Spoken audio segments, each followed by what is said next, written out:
There hardly ever anything is visible this morning as the pictures that came in from Delhi and adjoining areas such as Ghaziabad and Noida with visibility levels that has dropped to almost zero in many of the areas, including that of Delhi's IGI airport,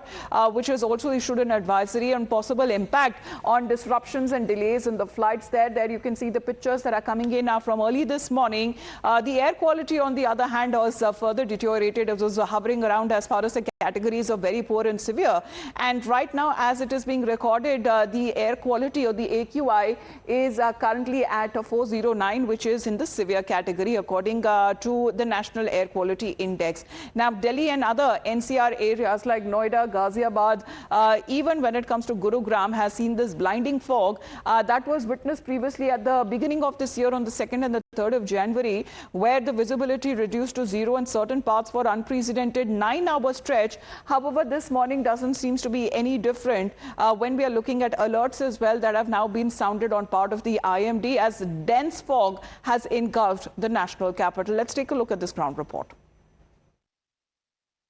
राजधानी दिल्ली में सर्दी का सितम और कोहरे का घना चादर इस वक्त हावी हो चुका है। इस वक्त मैं दिल्ली और नोएडा एक्सप्रेसवे पे हूं, जहां आपको तस्वीरें दिखाऊंगा कि देखिए किस तरीके से धुंध ने जो है पूरी राजधानी दिल्ली को अपने जद में ले लिया है कि तस्वीरें आगे की बिल्कुल न के बराबर दिखाई पड़ रही है। यानी कि जिस तरीके से विजिबिलिटी में काफी ज्यादा कमी देखने को मिल रही है, उससे कहीं ना कहीं जो है वह लोगों के लिए एक बड़ा ही खतरनाक स्थिति हो गया है ड्राइविंग के दौरान। आपको बताना चाहूंगा कि मौसम विभाग ने भी इन तरह के जो आप देख रहे हैं, ये जो धुंध है, जो विजिबिलिटी में काफी कमी आई है और कोहरे को लेकर के मौसम विभाग ने भी लोगों से कहीं ना कहीं अलर्ट जारी करते हुए कहा है कि जब आप गाड़ी चलाएं तो उस वक्त जो है फॉग लाइट के साथ साथ जो है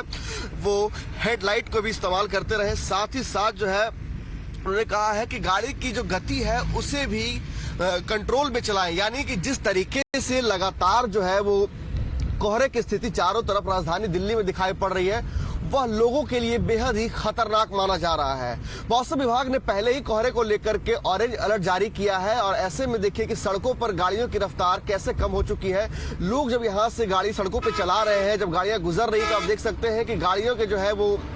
पार्किंग लाइट है उसे भी ऑन किया गया। यानी कि किसी भी तरीके से दूसरे वाहन को यह ना लगे कि आगे अंधेरे में कोई गाड़ी नहीं है और गाड़ी एक दूसरे से टकराए नहीं, इसे लेकर के लोग हेडलाइट ऑन करके चल रहे हैं, पार्किंग लाइट ऑन करके चल रहे हैं, ताकि लोगों को जो है इस धुंध और फॉग से उन्हें थोड़े बहुत ड्राइविंग में सहूलियत मिल सके।